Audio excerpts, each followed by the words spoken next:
미국 북동부 성령 대회가 있어요. 갔는데 첫날 800명이 왔는데 교우들이 그냥 내강이고 화가 나십니까? 라는 주제로 강의를 했는데 너무 재밌게 들었어요. 그때 그날따라 강의가 잘 되더라고요.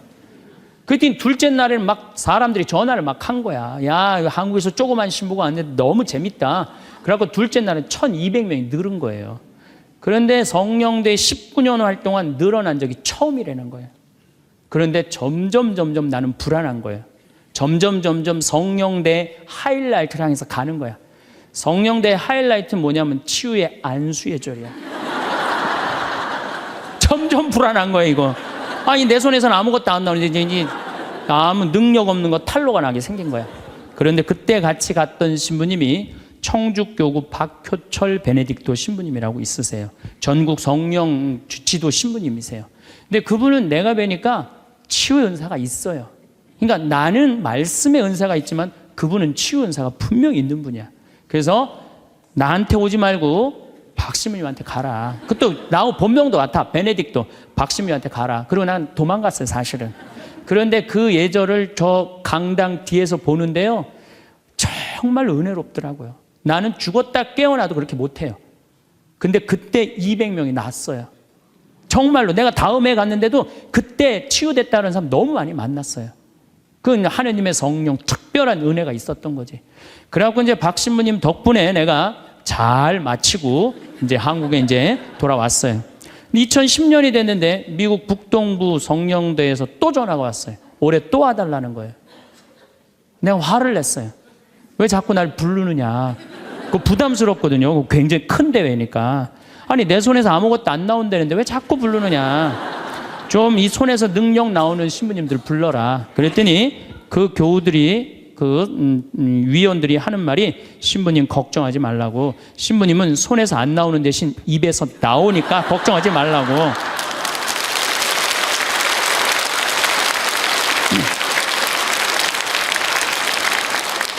아, 그러느냐? 그렇다면 내가 가겠다. 그리고 이제 작년에 내가 또 북동부 성령대를 갔어요. 갔는데 그때 같이 갔던 신부님은 누구냐면은 우리 수원교구의 한연음 다니엘 신부님이 같이 갔어요. 이분 또 만만치 않게 영적으로 깊은 분이잖아요. 근데 이제 신부님이 먼저 강의를 가는데 갑자기 내 앞에 무릎을 꿇는 거예요. 나한테 안수기도를 해달라는 거예요. 아니, 내가 새카만 후배고 정말 내가 존경하는 선배 신부님이에요. 근데 갑자기 무릎을 꿇더니 나한테 안수기도를 해달라는 거예요. 아니, 내가 교우도 안 해주는 판국에, 아니, 하느님하고 성모님한테 정말 완전히 미쳐갖고 오로지 기도만 하는 신부님, 그분 성소하고 성물도가 너덜너덜해요. 같이 들어. 내 성소도 깨끗하고 성물도도 깨끗한데 내 거는. 그래서 내가 신부님한테 그래서 신부님, 저한테 안수기도 받으실 필요 없으시다. 신부님 같이 이렇게 영적으로 깊으신 분이 나같이 이렇게 어린 후배 신부한테 뭐하러 받느냐. 그냥 들어가셔라. 근데 신부님이 하시는 말씀이 나는 황 신부한테 기적을 바라는 게 아니다. 사제의 축복을 받고 싶다. 또 이게 또 어떻게 안 해줄 수가 있어? 그래서 그냥 떨리는 마음으로 신부님 머리에 손을 얹었어요. 근데 내가 깜짝 놀랐어요. 이게 내 손에서 안 나오다 보니까 신부님 머리에서 나오더라고.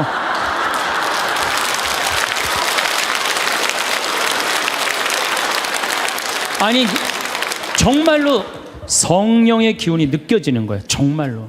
이야, 이러는 수도 있구나. 이게 내가 안 나오면 머리에서 나오는 수도 있구나.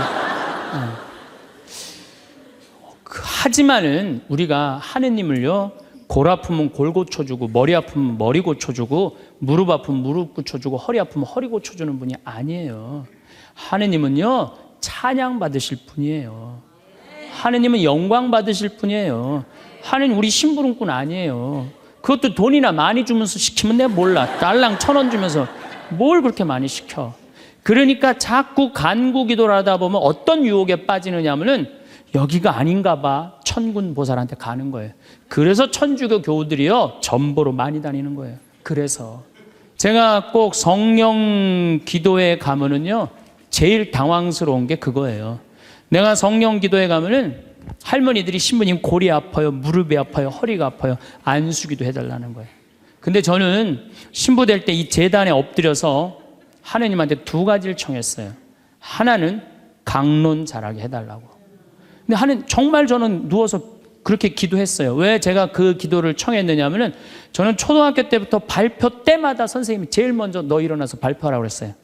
그리고 책 읽을 때도 항상 나보러 읽으라고 그랬어. 목소리가 좋으니까. 그러니까 내가 받은 달란트는 뭐야? 말하는 거, 말하는 거. 그리고 신부가 말씀 전하는 사람 아니에요.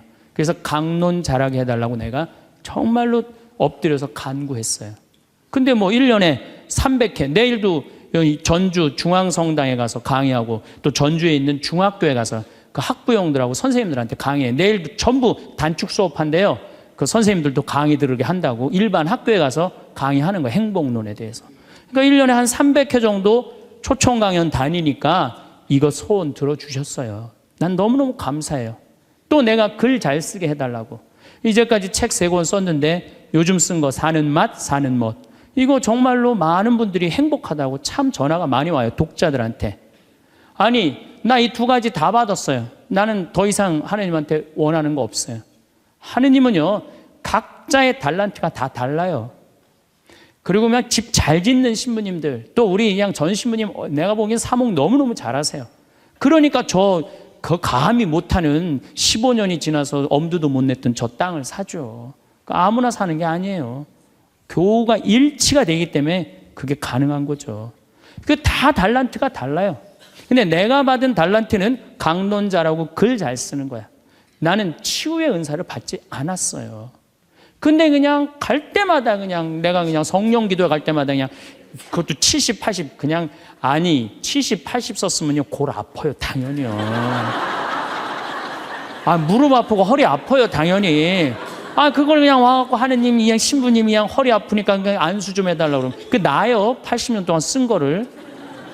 그럼 난 또 착하니까 해주긴 해줘요. 할머니 머리에 손을 얹고 뭐 치유의 은사는 없으니까 머리에 손을 얹고 뭐라고 기도하냐면은 하느님 이 할머니 골이 아프답니다. 그런데 눌러줘요. 그런데 저는 치유의 은사가 없는 게 확실해요. 우리 오홍진 신부님은 정말로 이 안수의 능력이 있으신 것 같아. 이쪽 쓰러진다, 이쪽 100명 막 쓰러지고 막 이쪽 쓰러진다. 2층 젊었을 땐 2층 쓰러진다, 2층 막 쓰러지고 그랬대요 정말로. 근데 나는 그렇게 20년 동안 안수 기도를 했는데 쓰러진 사람이 한 명도 없어요. 정말이에요 정말. 쓰러진 사람 한 명도 없어요. 그리고 내가 안수 기도를 하면 누르면 내가 느껴요. 내 손에서 아무것도 안 나가는 게 느껴요. 누르고 있으면 뭐가 나와야지 눌러줄 거 아니에요. 뭐가 나와야지. 그래서 내가 3년 전부터 안수 기도를 안 하는 거예요. 왜 안 하느냐면은 아무것도 안 나오는데 누르고 있는 나도 한심하고 또 아무것도 안 나오는데 머리 디미는 교우들도 불쌍하고. 그러니까 서로 편안하자 이거예요. 내가 내일 모레 대전 대화동 성당에 강의를 가는데 신부님이 너무 고맙더라고. 아주 목소리가, 나 아직 얼굴을 못 뵀는데 신부님이 그러더라고. 저녁에 강의 끝나고 이제 여기는 내가 미사를 하고 강의를 시작했지만 거기는 강의가 끝나고 미사를 봉헌한대요. 그리고 안수기도가 있대요. 근데 신부님이 너무 고맙게 날 아시는 것 같아. 안수는 당신이 하겠다고. 고맙다고 그랬어요. 악마의 유혹에 빠지지 않으려면은 우리는 항상 기쁘게 살아야 돼요. 근데 기쁜 사람은 어떤 사람이 기쁘냐면 긍정적인 사람이 기뻐요. 또 어떤 사람이 기쁘냐 하면은 정말 마음을 욕심이 없는 사람이 기뻐요. 욕심이 꽉 차 있는 사람, 자식 출세하기를 바라는 사람, 돈을 많이 벌기를 바라는 사람, 그냥 높은 자리에 올라가기를 원하는 사람, 이런 욕심이 있는 사람들은요 기쁘지 않아요. 마음을 완전히 비우고 오늘 하루를 즐겁게 사는 사람. 여러분들 영어로 내가 좀 유식한 말을, 영어로 선물이 뭐냐면은 프레젠트예요. 근데 오늘이라는 뜻도 영어로 프레젠트예요. 오늘은 하느님이 주신 선물이에요. 오늘은 과거, 지나간 과거 여러분들 묻지 마세요. 아무리 과거를 돌이키려고 해도 과거는 돌이킬 수가 없는 거예요. 과거에 연연하는 사람들 우울증에 걸려요. 그 다음에 미래에 대해서 미리 걱정하지 마세요. 여러분들이 아무리 걱정해봤자 여러분들이 걱정하는 게 95%는 일어나지 않을 거래요. 전혀 일어나지 않을 것에 쓸데없는 걱정을 하고 있는 거야. 제일 중요한 건 오늘을 즐겁게 사는 거야. 밥 3끼 먹고 눈 콧구멍 2개 있는 게 얼마나 여러분들 감사한 줄 아세요? 콧구멍이 얼마나 2개 있는 게 감사하냐면은, 눈 2개 있는 것도 감사하지만 콧구멍 2개 있는 게 얼마나 감사하냐면은, 이 콧구멍이요, 숨을요, 이 냄새를 맡는데요, 한쪽만 4시간을 맡는 거예요. 그리고 4시간이 딱 지나고 나면 한쪽이 교대를 해요. 반대쪽이 냄새를 맡는 거예요. 만약에 김치찌개 동시에 2 콧구멍으로 다 맡으면 기절해. 그러니까 여러분이 콧구멍 2개 있는 것만 해도 얼마나 감사한 건지 몰라요. 지금 여기 손가락 10개, 발가락 10개 가지고 콧구멍 2개, 눈 2개 갖고 오신 분들은요, 무조건 기쁘게 살아야 되는 의무가 있는 분들이에요. 하나님이 다 주신 거예요. 자, 그리고 난 다음에 우리가 유혹에 빠지지 말려면 끊임없이 기도해야 돼. 하느님께서 우리 이제까지 살아오면서 여러분들 은총 너무 많이 주셨어요. 은혜 너무 많이 주셨어요. 그렇기 때문에 우리는 어떻게 살아야 돼? 그 은혜를 계속 기억하면서 감사기도, 끊임없이 기도해야 돼. 근데 이 기도는 간구기도를 하면 안 돼요. 감사기도를 해야 돼요. 일단 찬양기도, 감사기도 하는 교우들은요, 하나님 의심하지 않아요. 그리고 얼마나 은혜로워요. 여러분들 이 공기 공짜로 마시고, 태양 공짜로 햇빛 쬐고, 이 땅 공짜로 밟고 다니고, 얼마나 감사해. 눈 2개, 콧구멍 2개, 손가락 10개, 발가락 10개 있으면 됐지. 주님께서 여러분과 함께 마음을 드높이 우리 주 하나님께 감사합시다. 말로는 맨날 마땅하고 옳은 일이래. 말로는 감사기도를 해야 된다는 거예요. 미사 내용 전체가 뭐냐면 감사기도예요. 감사기도. 그래서 여러분들 오늘 이후부터는 끊임없이 기도해야 되는데, 어떤 기도를 해? 감사기도를 해라는, 감사기도. 그리고 진정한 기도는요, 진정한 기도는 어떤 게 진정한 기도냐면은, 저도 그런 기도를 많이 드려요. 하느님, 내가 당신의 나라를 위해서, 당신의 하늘나라를 위해서, 당신의 정의를 위해서 내가 무슨 일을 했으면 좋겠습니까?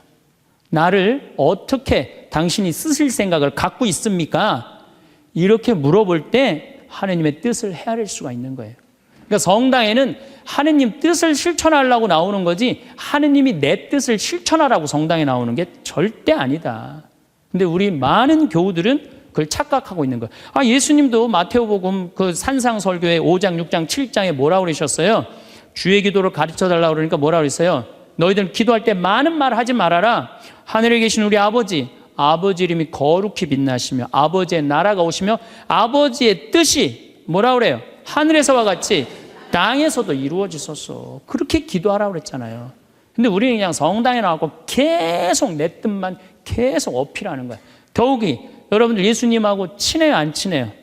친하지도 않으면서 그냥 계속 이것이 해줘라. 여러분들 이 생각 해봐요. 정말 친한 친구가 와서 부탁하면은 들어줘요, 안 들어줘요? 힘들어도 들어줘요. 내가 좀 고통스럽더라도 그걸 나눠줘요.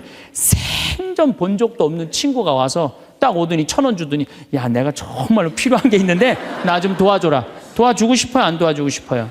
도와주고 싶지가 않다는 거예요. 그래서 여러분들 기도는 뭐냐면 일단은 예수님하고 친구 되기 위해 하는 거예요. 예수님하고 대화하는 거예요. 대화를 해서, 예수님, 당신이라면은 이 땅을 사겠습니까? 안 사겠습니까?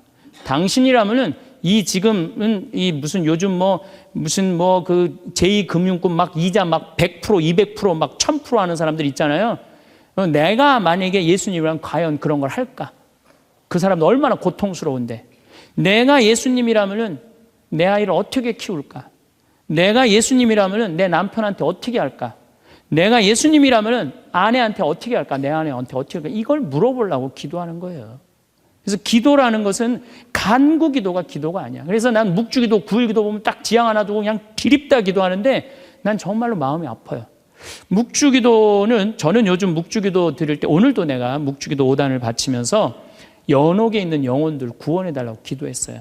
왜냐하면 성모님이요, 그렇게 기도하라고 그랬거든요.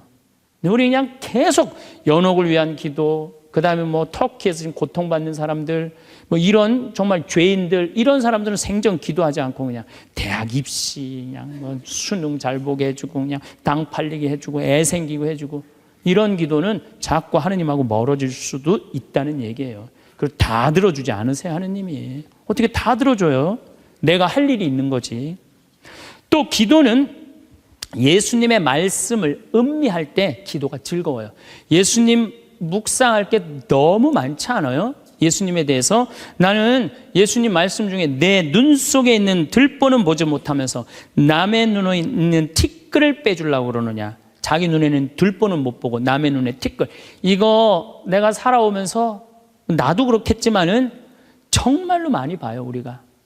그래서 나의 잘못, 나의 험, 나의 약점, 이거를 항상 볼 수 있도록 노력해야 되는데 우린 그런 걸 안 해요. 예수님 말씀 틀린 말 하나도 없어요.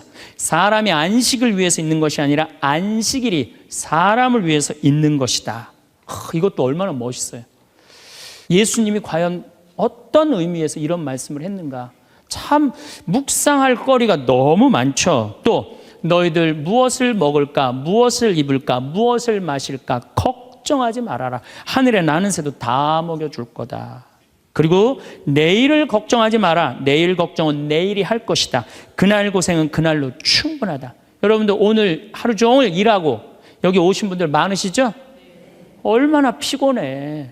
가서 씻고 누워서 그냥 쉬고 싶은데 여기까지 온 분 예수님, 내가 지금 예수님 이 자리에 있으면은 이 말 하고도 남았을 것 같아. 너희도 오늘 고생으로 충분한데 내일 걱정하지 말아라. 내가 다 알아서 해줄게. 예수님 분명히 그랬을 거예요. 이 말씀을 내 마음 안에 살아 움직일 때 여러분들은 진리가 너희를 자유롭게 하리라 처럼 정말로 자유롭게 살 수 있어. 근데 예수님 말씀이 하나도 없어. 그냥 성서 하나 붙잡고 하루 종일 묵상해 본 적도 없고 일주일 내내 묵상해 본 적도 없어. 그냥 성서를 읽은 적도 없어. 그러면은 여러분들은 기도가 어려운 거예요. 점점 기도하는 방법을 잃어버리는 거예요. 고생하며 무거운 짐을 진 너희는 모두 나에게 오라. 내가 너희에게 안식을 주겠다. 얼마나 내 멍에는 가볍다. 얼마나 좋아요. 예수님 말씀을 가만히 묵상해 보면은요, 다 위로의 말이야. 내가 너를 너무 사랑하니까 걱정하지 마라. 내가 있는데 뭐가 그렇게 걱정이 많으냐. 전부 그런 내용이에요. 함께 하겠다. 내가 너희와 함께 하겠다. 나는 너를 이제 종이라 부르지 않고 뭐라고 부르겠다? 벗이라고 부르겠다. 예수님 행하신 행적을 봐요. 가난한 사람, 팔 하나 없는 사람, 눈 먼 사람, 귀 먼 사람, 나병으로 고생하는 사람, 또 죄 속에 있는 죄녀, 창녀, 가늠한 여인, 이 세상에 오셔서 그런 버림받고 고통받는 이들 속에서 사시다 가셨잖아요. 그분 삶을 가만히 이렇게 드라마를 보듯이 쫙 보면은 이거 끊임없이 기도할 수 있어요. 해도 끝이 없어. 예수님의 삶을 묵상한다는 게. 그러면은 그 안에서 예수님과 하나 되면은요, 그 다음 단계, 더 높은 단계 기도를 할 수 있어요. 근데 맨날 이거 달라, 저거 달라, 요거 해달라, 저거 해달라 그러면요, 그 사람은 깊이 신앙생활을 할 수가 없어요. 그럴 것 같아요? 안 그럴 것 같아요? 그렇죠? 그러니까 오늘 이후부터는 간구기도 하지 마세요. 이미 너희들 필요한 거 하느님 아버지가 이미 알고 있다. 그러시지 않으셨어요? 예수님이 그러셨거든요. 예수님 말씀은 되씹으면 되씹을수록 깊은 맛이 나요. 그래서 기도라는 건 뭐냐면 영적인 하느님을 느끼는 거예요. 영적인 하느님을 느끼는 거. 자, 우리가 기도가 구송 기도가 있다고 그러죠? 그 다음에 무슨 기도가 있어? 묵상 기도가 있죠? 그 다음에 무슨 기도가 있냐면 관상 기도가 있어. 관상 기도. 그 다음에 이제 좀 어려운 단계로 넘어가면 일치의 기도가 있어요. 그게 무슨 기도냐면은 성당에 앉아서 하느님을 느끼는 거예요. 온 우주에 시편 19편 그 말도 소리도 비록 이야기 없어서 온 세상으로 퍼져나간다는 하느님을 느끼는 거야. 그러면은 성당에 1시간 앉아 있어도 1분 지나가는 것처럼 후딱 지나가요. 어떨 때는 3시간도 후딱 지나가요. 하느님을 느끼는 거냐. 말씀이 이제 넘어서서는 온 우주에 꽉 차 있는 하느님을 느끼는, 살아있는 현존하시는 하느님을 느끼는 거야. 그런 하느님을 느끼다 보면은 이제 성인들이 이제 그 다음에는 어느 단계로 가요? 탈원 상태 가는 거. 온전히 하느님을 느끼는, 희열을 느끼는 거죠. 세상 아무것도 필요 없어. 돈도 명예도 권세도 아무것도 필요 없어. 내 하느님만 내 안에 살아있다면 모든 게 행복한 거야. 그래서 끊임없이 기도하면은 악마의 유혹에 넘어가지 않는다는 거예요.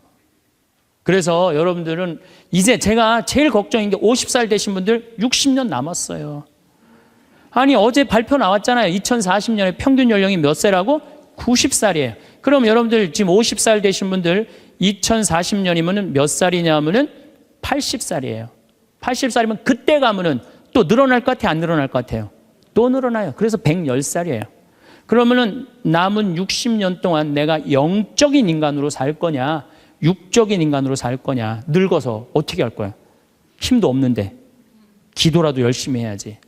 그래서 제일 좋은 기도는 뭐냐면은 제가 여러분들한테 청하는 건 뭐냐면은 기도 공동체 단위라는 거예요. 제가 프랑스 떼제 공동체에 가서 일주일 동안 기도를 했는데요. 3,000명씩 와요. 일주일에. 월요일부터 주일날 점심 때까지 모여서 아침 기도, 낮 기도, 저녁 기도, 그 다음에 미사.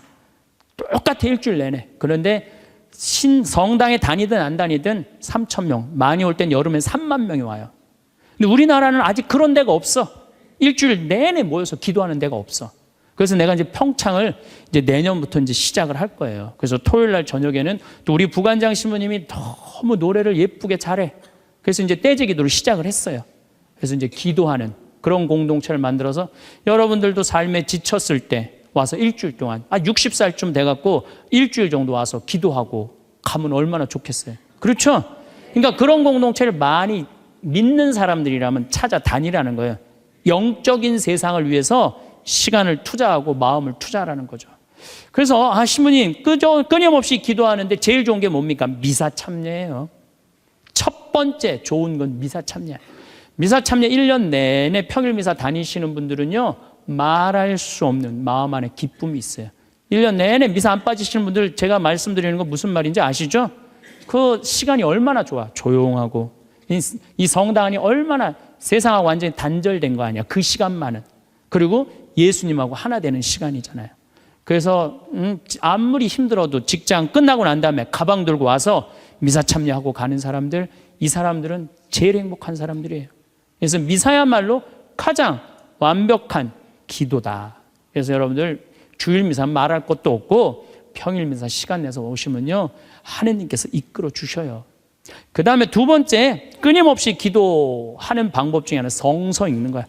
제 경험에 의하면은 구약성서부터 신약성서 끝까지 처음부터 끝까지 완전히 정독 5번만 하면은요 이 세상 사는 길이 보여요.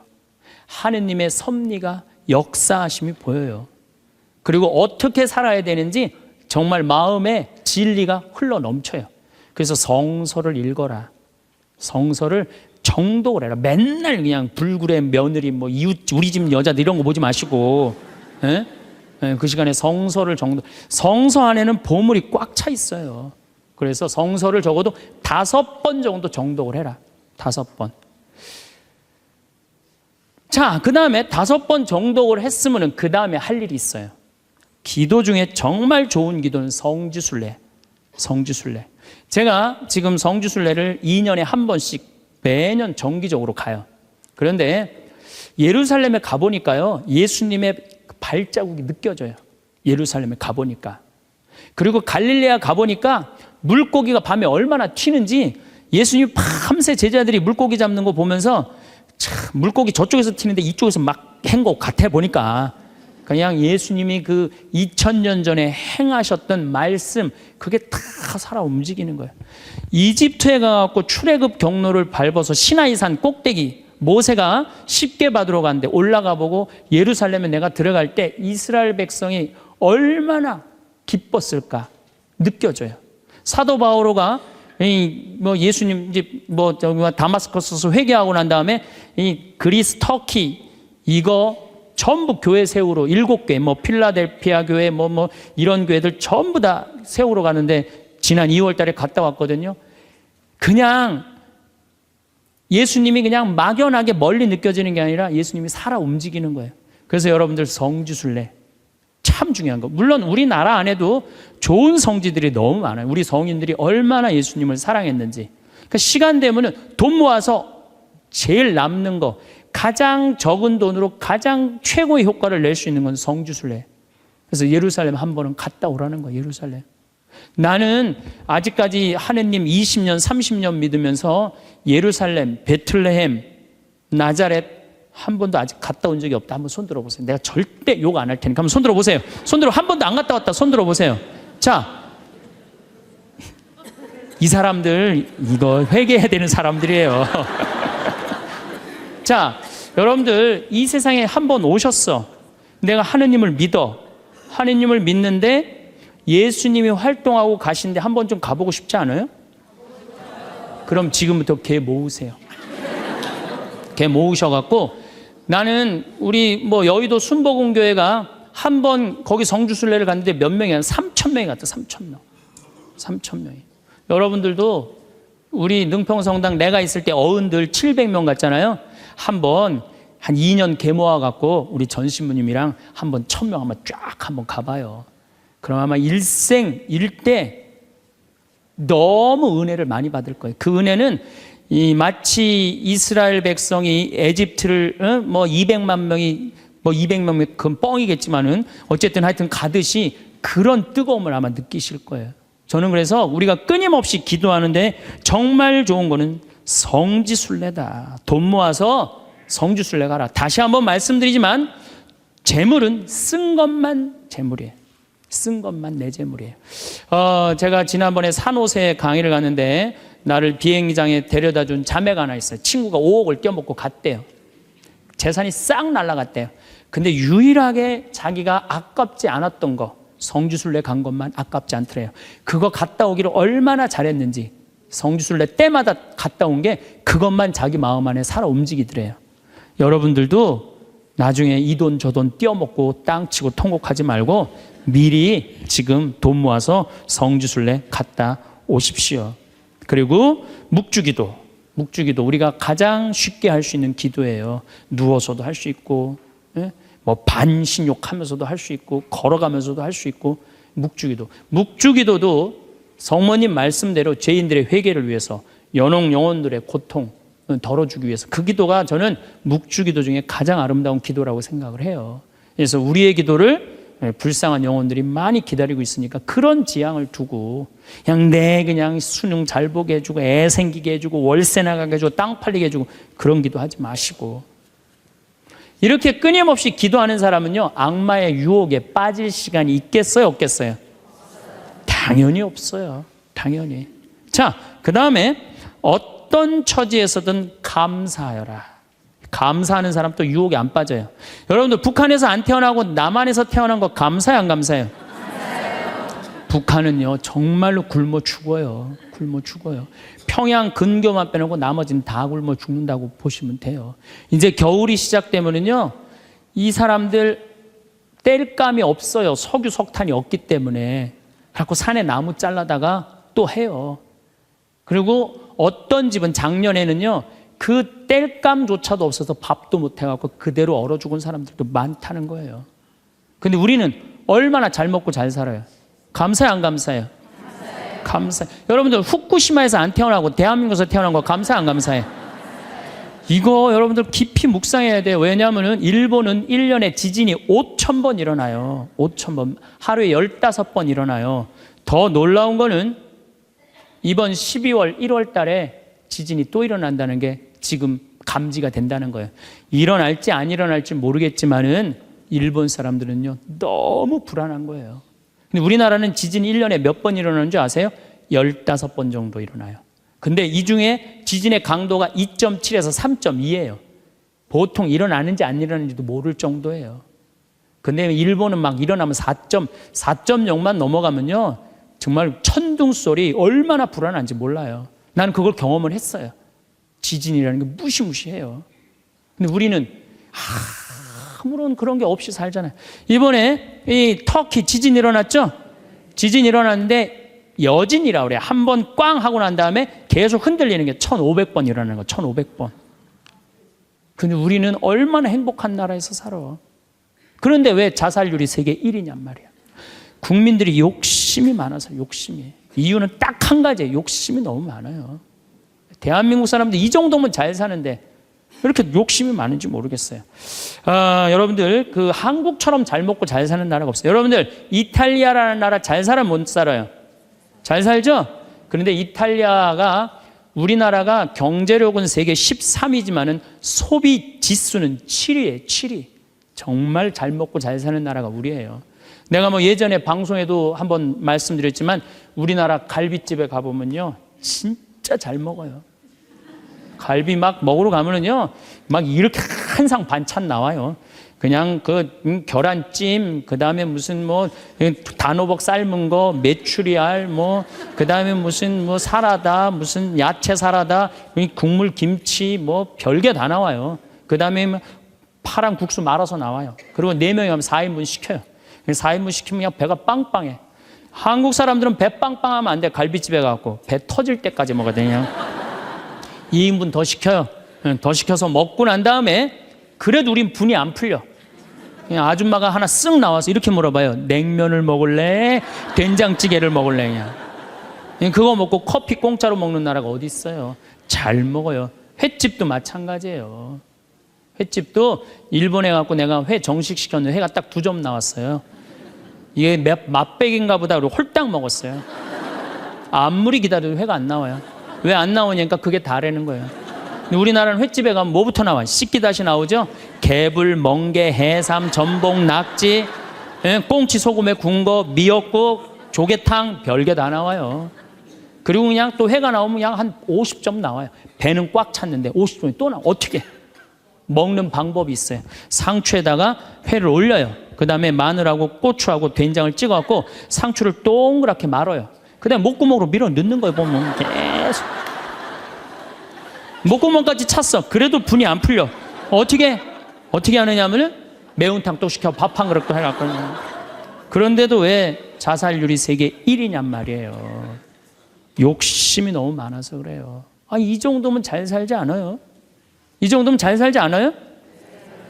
여러분들, 우리 여기 할머니들 1959년에 우리나라가 UN 120개 국가 중에 GNP가 몇 위였느냐면 119위였어요.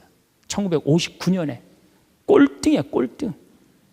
그때는 정말로 똥구멍이 찢어지게 가난하게 살았어요. 똥구멍이. 다시 한번 똥구멍 찢어지는 거 얘기해 드릴게요.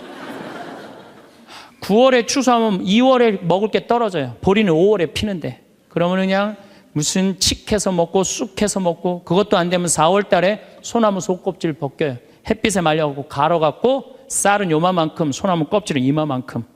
그러니까 밥을 져서 먹으면 등짝에 붙었던 배가 쑥 나와요. 얼마나 좋아. 근데 문제는 이 섬유질은 소화가 안 돼요. 수분만 빠지고 다시 딱딱하게 대장에 가서 돌덩어리가 되는 거야. 똥을 넣으면 부드러운 똥이 나오는 게 아니야. 이 돌덩어리가 나오는 거야. 그러니까 이 돌덩어리를 빼내니 집집마다 뒷간에서 똥구멍 찢어지는 소리가 그냥 이 집 저 집에서 막 나는 거예요. 그게 1959년에 있었던 일이에요. 1959년. 그런데 불과 60년 만에 이렇게 잘 살 수가 없어요. 이렇게 잘 살 수가 없어요. 여러분들, 저는 요즘 그리스 보면서요, 정말로 내가 대한민국 사람이라는 게 얼마나 자랑스러운지 몰라요. 그리스라는 나라는 지금 BC 526조에 BC 526조. 그런데 이거 그리스라는 나라 우리나라보다 훨씬 못 살아요. 우리나라보다 30이야. 경제 규모가 3분의 1밖에 안 되는 나라예요. 그리스라는 나라가. 그런데 이 나라가 전부 빚 갖고 사는 거, 빚 갖고. 애 셋 낳으면 일 안 해도 돼. 애 셋 낳으면 다 우유값까지 다 나와요. 양육비 다 나와. 대학 들어가갖고 뭐 3년, 4년, 뭐 1학년 다니다가 2학년 다니기 싫어하고 10년 후에 들어가면 그때도 공짜야. 끝날 때까지 공짜예요. 뭐 갖고? 빚 갖고.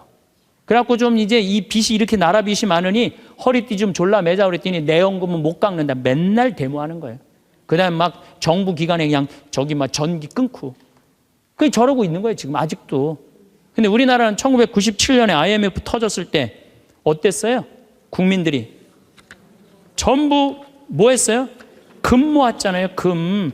내가 그래서 여러분들 마지막으로 금 모으기 운동이 우리가 얼마나 대단한 건지 지금부터 잠깐 읽어 드릴 테니까 한번, 이게 누가 쓴 거냐면 이름도 무지 어려워요. 슝홍빙이라는 중국 사람이 쓴 거예요. 이게 베스트셀러예요. 냉전 시기 미국의 맹방이던 또 하나의 나라 한국은 금융위기가 닥치자 미국의 구원에 손을 내밀었다. 한국 사람들은 미국이 그토록 단호하게 거절하리라고는 꿈에도 생각하지 못했다. 우리가 도와달라고 그랬는데요, 싹 거절했어요. 월가를 대표하는 재무부는 끝까지 반대했다. 심지어 올브라이트가 경제학을 모른다고 비난하기까지 했다. 결국 클린턴 대통령은 재무부에 손을 들어주었다. 여기서 그 다음에 중요한 얘기가 나와요. 재무장관 로버트 루빈이 보기에 이번 위기야말로 한국 경제의 빗장을 열어젖힐 절호의 기회다. 그러니까 이제 IMF 때 우리나라에 들어와서 기업 다 먹을 기회다, 이 얘기예요. 그는 구원을 청하는 옛 맹방인 한국을 과거보다 훨씬 가혹한 조건으로 대하라고 지시했다. IMF는 미국 재무부의 압력 아래 한국의 원조 조건에 온갖 가혹한 조건을 덧붙였다. 그래서 우리나라가 얼마나 고통스러웠어요. 한국이 즉시 미국의 유리한 조건으로 미국과의 모든 무역 마찰을 해결할까지 포함했다. 그동안 마찰이 많은데 미국한테 다 손들었어요. 분노한 한국민들은 IMF가 언제나 미국 편에 서서 갖가지 불합리한 조건을 내건다고 비난했다. 한국 정부는 하는 수 없이 미국의 조건들을 받아들이고 미국이 은행 지점들을 한국에 설립하도록 허락했다. 시티은행, 그 미국 은행이에요.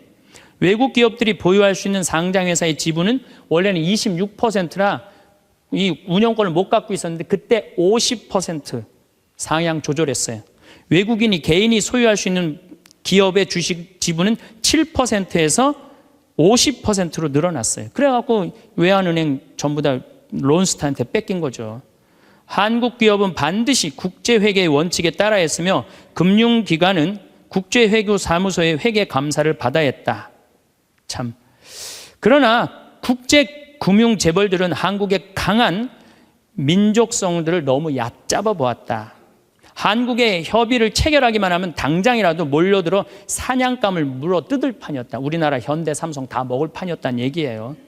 그런데 고립무원, 완전히 고립무원의 사면 초가에 빠진 한국인들은 나라를 구하겠다는 일념으로 너도 나도 금모기 운동에 나서서 정부를 도왔다.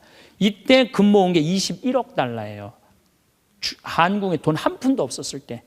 놀라운 거는 금모기 하고부터는 5억 달러 수출 계속 적자였다가 이때부터 흑자로 전환하기 시작해. 이게 흑자의 출발점이 돼요. 금모기 운동이.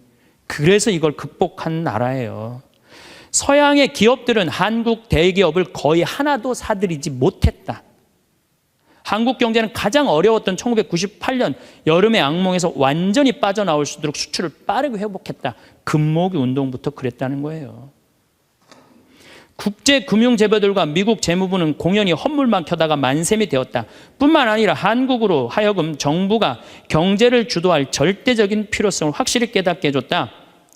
마이크로소프트가 한국 최대의 소프트웨어 기업을 삼키려는 시도도 물 건너 갔어요. 그러니까 미국 애들이 그때 한국 다 살라고 그랬어요. 근데 그것도 못 샀고 8개의 한국 지방 소프트웨어 기업들에게 그 몫이 돌아갔다. 다 우리나라 기업들이 다 샀다는 얘기예요. 포드가 기아 자동차를 구입하려던 계획도 빗나가 버렸다. 그때 기아가 망했거든요. 근데 빗나가서 우리가 금 모아서 현지 기업이 포드의 꿈을 현대가 구했죠. 꿈을 보기 좋게 꺾어준 것이다. 이렇게 우리나라가 그 IMF를 벗어난 민족이야. 그런데 이렇게 대단한데 아니 정치를 보면은 사회를 보면 한국이 현찮다고 그래.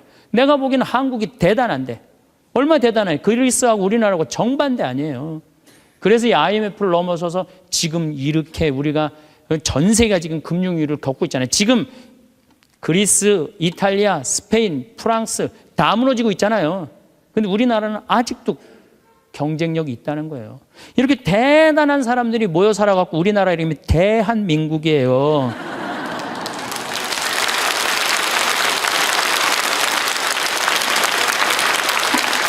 아니 그럼 이렇게 기가 막힌 나라에 살면서 국민들이 감사해야 될 거 아니야. 감사는 온데간데 없고 원망, 비난 맨날 이런 것만 있어요. 그러니까 국민들이 안 행복한 거야. 그래서 나는 사도 바오로가 항상 기뻐하여라. 끊임없이 기도하여라. 어떤 처지에서든 감사하여라.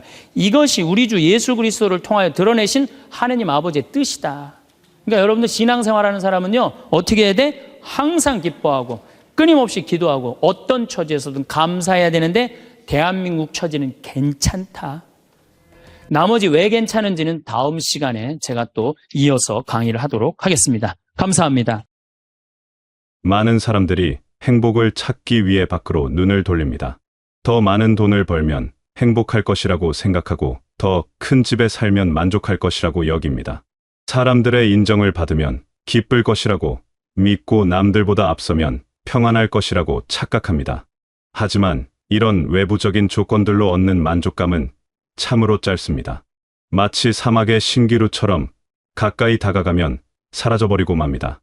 진정한 행복은 우리 마음 깊은 곳에서 샘솟듯 흘러나오는 것입니다. 그것은 무엇을 소유했느냐가 아니라 어떤 마음으로 살아가느냐에 달려 있습니다. 마음이 평온하면 작은 것에도 큰 기쁨을 느낄 수 있고, 마음이 어지러우면 많은 것을 가져도 공허함을 느끼게 됩니다. 행복은 조건이 아니라 선택입니다. 어떤 상황에서도 긍정적인 마음으로 바라볼 수 있는 능력, 그것이야말로 진정한 행복의 열쇠입니다. 우리가 추구해야 할 것은 소유가 아니라 존재입니다. 얼마나 많이 가졌느냐가 아니라 얼마나 깊이 느끼고 있느냐가 중요합니다. 아침에 떠오르는 햇살을 보며 감동할 수 있고, 저녁 노을을 바라보며 평안을 느낄 수 있는 마음, 그것이 바로 행복의 시작입니다. 외부의 조건이 바뀌어도 흔들리지 않는 내면의 평안, 그것이야말로 우리가 찾아야 할 진정한 보물입니다. 때로는 우리 주변을 둘러보면서 다른 사람들과 비교하게 됩니다. 누구는 더 좋은 차를 타고 누구는 더 넓은 집에 삽니다.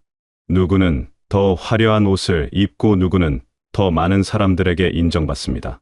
하지만 이런 비교는 마음의 독이 됩니다. 항상 나보다 더 많이 가진 사람이 있고 항상 나보다 더 높은 곳에 있는 사람이 있기 때문입니다. 비교의 늪에 빠지면 영원히 만족할 수 없게 됩니다. 반면 내면의 평안을 찾은 사람은 남과 비교하지 않습니다. 자신만의 속도로 걸어가고 자신만의 방식으로 기쁨을 찾습니다. 다른 사람의 성공을 시기하지 않고 오히려 축하해 줄 수 있는 마음의 여유가 생깁니다. 이런 마음가짐은 인간관계를 더욱 아름답게 만들고 일상생활을 더욱 풍요롭게 만듭니다. 욕심은 마음의 평안을 해치는 가장 큰 적입니다. 더 많이 갖고 싶어 하고 더 높이 올라가고 싶어 하는 마음은 현재의 행복을 앗아갑니다. 욕심이 클수록 불만도 커지고 불안도 깊어집니다. 반면 욕심을 내려놓고 현재 있는 것에 만족하는 마음은 놀라운 평안을 가져다 줍니다. 욕심 없는 삶이란 게으르거나 무기력한 삶을 의미하지 않습니다. 오히려 더 맑고 깨끗한 동기로 살아가는 것입니다. 남과 비교하지 않고 자신의 속도로 걸어가는 것입니다. 부족함을 한탄하기보다는 충분함을 인정하는 것입니다. 이런 마음가짐은 우리를 자유롭게 만듭니다. 남의 시선에 휘둘리지 않고 남의 평가에 일희일비하지 않게 됩니다. 단순한 삶 속에서 발견하는 기쁨은 특별합니다. 화려한 장식보다는 깔끔한 정리 속에서 평온을 느끼고 복잡한 관계보다는 진실한 마음 나누기에서 따뜻함을 발견합니다.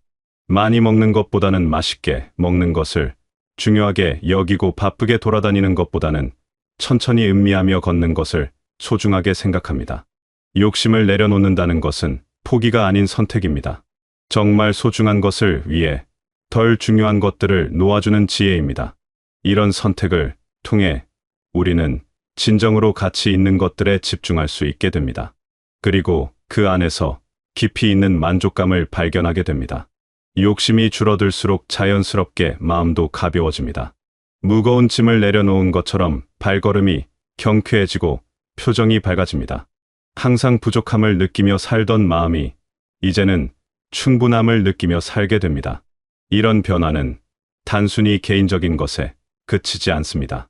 가족들과의 관계도 더욱 평화로워지고 이웃들과의 관계도 더욱 따뜻해집니다. 물질적인 풍요가 반드시 마음의 풍요를 가져다 주지는 않습니다. 때로는 오히려 더 많은 걱정거리를 만들어내기도 합니다. 많이 가질수록 잃을 것에 대한 두려움도 커지고 관리해야 할 것들도 많아집니다. 하지만 적당히 가지고 만족하며 사는 사람은 이런 부담에서 자유롭습니다. 진정으로 필요한 것만 갖고 살기 때문에 마음이 홀가분합니다. 감사는 마음을 변화시키는 놀라운 힘을 가지고 있습니다. 똑같은 상황이라도 감사하는 마음으로 바라보면 전혀 다르게 보입니다. 부족한 것에 초점을 맞추면 불평이 나오지만 있는 것에 초점을 맞추면 감사가 나옵니다. 이런 마음의 전환은 우리 삶의 질을 근본적으로 바꿔놓습니다. 일상 속에서 감사할 거리는 무궁무진합니다. 숨을 쉴 수 있음에 감사하고 걸을 수 있음에 감사합니다. 맛있는 음식을 먹을 수 있음에 감사하고 편안한 잠자리가 있음에 감사합니다. 사랑하는 사람들이 곁에 있음에 감사하고 건강하게 하루를 시작할 수 있음에 감사합니다. 이렇게 작은 것들에 감사하는 마음을 갖게 되면 하루하루가 선물처럼 느껴집니다. 감사는 과거를 치유하고 현재를 풍요롭게 하며 미래에 대한 희망을 줍니다. 힘들었던 일들도 감사의 시선으로 돌아보면 성장의 계기였음을 깨닫게 됩니다. 어려움 속에서도 도움을 준 사람들이 있었고 시련 속에서도 배운 것들이 있었습니다. 이런 깨달음은 상처를 치유하고 마음을 따뜻하게 만듭니다. 감사하는 마음은 다른 사람들과의 관계도 개선시킵니다. 감사하는 사람 주위에는 자연스럽게 좋은 기운이 흐릅니다.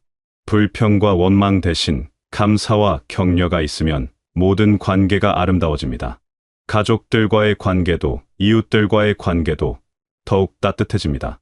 감사는 혼자만의 것이 아니라 함께 나누는 선물입니다. 매일 잠자리에 들기 전 그날 하루를 돌아보며 감사했던 일들을 하나씩 떠올려보는 습관을 만들어보면 좋습니다. 처음에는 특별한 일들만 생각나겠지만 점점 작은 일상의 소중함도 느끼게 됩니다. 따뜻한 물로 목욕할 수 있었던 것, 맛있는 식사를 할 수 있었던 것, 가족들과 평안하게 대화할 수 있었던 것, 이런 평범한 일들이 실은 얼마나 소중한 선물인지 깨닫게 됩니다. 감사하는 마음은 우리를 겸손하게 만들기도 합니다. 혼자 힘으로 이룬 것이 없고 많은 사람들의 도움과 하느님의 은혜로 살아가고 있음을 인정하게 됩니다. 이런 겸손함은 교만함을 물리치고 마음을 더욱 평온하게 만듭니다. 자연스럽게 다른 사람들에게도 더 친절하게 대하게 되고 어려움에 처한 사람들을 도울 마음도 생깁니다. 과거에 머물러 있으면 후회와 그리움이 마음을 괴롭히고 미래만 생각하면 걱정과 불안이 마음을 어둡게 만듭니다. 진정한 평안은 현재 이 순간에 온전히 머물러 있을 때 찾을 수 있습니다. 지금 여기에 집중하는 것이야말로 삶을 풍요롭게 만드는 비결입니다.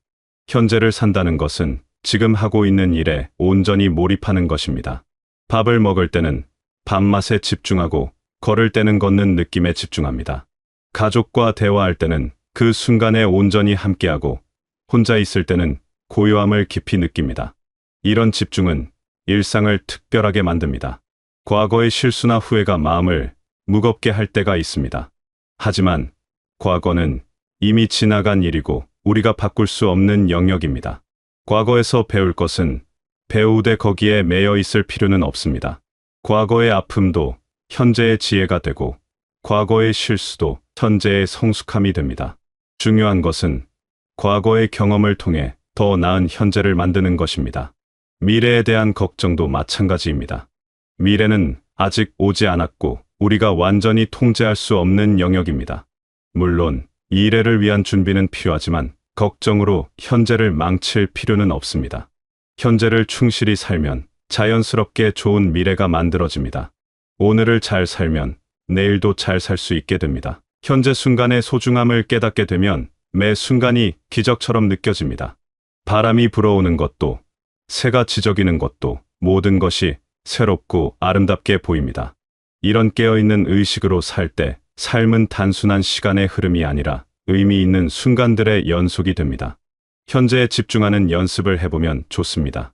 하루 중 몇 분이라도 조용히 앉아서 호흡에만 집중해보는 시간을 갖거나 산책을 하면서 발바닥에 느껴지는 감각에 집중해보는 것입니다. 이런 작은 연습들이 쌓이면 점점 현재 순간에 머무르는 능력이 길러집니다. 마음이 과거나 미래로 떠날 때마다 다시 현재로 돌아오는 습관을 만들어가는 것입니다. 현재를 충실히 살아가는 사람은 시간의 주인이 됩니다. 과거에 얽매이거나 미래에 휩쓸리지 않고 자신의 리듬으로 살아갑니다. 급하게 서두르지도 않고 늘어지게 지내지도 않습니다. 각 순간을 소중히 여기며 의미 있게 채워나갑니다. 이런 삶은 자연스럽게 평온함과 만족감을 가져다 줍니다.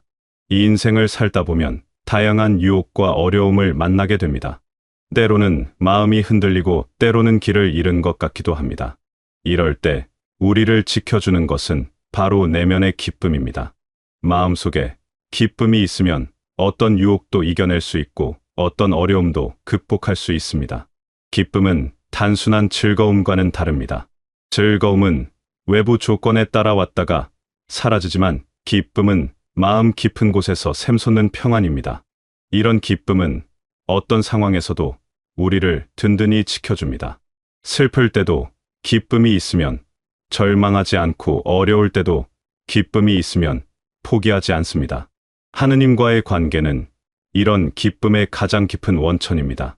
매일 조용한 시간을 갖고 기도하며 하느님의 말씀을 묵상하는 것은 마음에 평안을 가져다 줍니다. 성경 말씀은 우리의 마음을 위로하고 격려합니다. 하느님의 사랑을 느낄 때 우리는 진정한 안정감을 경험합니다. 세상이 흔들려도 하느님 안에서는 평안합니다. 감사 기도는 특별한 힘이 있습니다. 하루를 마무리하며 그날 주어진 은혜들을 하나하나 기억하고 감사드리는 시간은 마음을 따뜻하게 만듭니다. 작은 것부터 큰 것까지 모든 것이 하느님의 선물임을 깨달을 때 감사의 마음이 저절로 솟아납니다. 이런 감사는 다음 날을 더욱 기대하게 만들고 삶에 대한 긍정적인 시각을 키워줍니다. 미사에 참여하고 성체를 받아 모시는 것도 큰 위로가 됩니다. 공동체와 함께 기도하고 찬송하는 가운데서 혼자가 아님을 느끼게 됩니다. 하느님의 현존을 체험하며 마음의 평안을 얻습니다. 성체를 통해 예수님과 하나됨을 느낄 때 세상 어떤 것도 우리를 하느님의 사랑에서 떼어놓을 수 없음을 확신하게 됩니다. 이런 영적인 기쁨은 일상생활에도 큰 영향을 미칩니다. 하느님의 사랑을 받는 존재라는 확신은 우리에게 참된 자존감을 줍니다. 남과 비교할 필요도 없고 남의 인정을 구할 필요도 없습니다. 하느님이 우리를 사랑하신다는 그 사실만으로도 충분히 소중한 존재입니다. 이런 확신이 있을 때 우리는 다른 사람들도 하느님의 사랑받는 자녀로 바라볼 수 있게 됩니다. 기쁨이 있는 사람은 다른 사람들에게도 기쁨을 전해줍니다. 밝은 미소 따뜻한 말 한마디가 다른 사람의 하루를 변화시킬 수 있습니다. 우리가 받은 사랑을 나누고 우리가 경험한 기쁨을 전할 때 세상은 조금씩 더 아름다워집니다. 이것이 바로 그리스도인으로서 살아가는 방식입니다. 매일 아침 일어나면서 하루를 하느님께 봉헌하는 기도를 드리고 저녁에는 하루 동안의 은혜에 감사하는 기도를 드리는 습관을 만들면 좋습니다. 이런 작은 실천들이 쌓여서 우리 삶 전체를 하느님 중심으로 바꿔놓습니다. 어려운 일이 생겨도 혼자가 아니라 하느님과 함께라는 믿음이 있으면 두려워하지 않게 됩니다. 성모님께 대한 신심도 큰 도움이 됩니다. 성모님은 우리의 어머니로서 항상 우리를 돌봐주시고 예수님께 이끌어 주십니다. 묵주기도를 바치면서 성모님과 함께 예수님의 생애를 묵상하는 것은 마음에 평안을 가져다 줍니다. 성모님의 순종과 믿음을 본받아 우리도 하느님의 뜻에 따라 살아가려고 노력할 때 진정한 자유와 기쁨을 얻게 됩니다. 여러분의 마음속에는 이미 행복의 씨앗이 심어져 있습니다. 외부의 조건이 바뀌기를 기다리지 마시고 지금 여기서 그 씨앗에 물을 주시기 바랍니다. 감사하는 마음으로 하루를 시작하고 기쁨으로 하루를 마무리하시기 바랍니다. 하느님의 사랑 안에서 진정한 평안을 누리시고 그 평안을 주변 사람들과 나누시기 바랍니다. 작은 것에도 감사하고 현재 순간에 충실하며 욕심 없이 담담하게 살아가시기 바랍니다. 여러분 모두가 내면에서 피어나는 진정한 기쁨을 경험하시고 그 기쁨 속에서 더욱 풍성하고 의미 있는 삶을 살아가시길 바라겠습니다.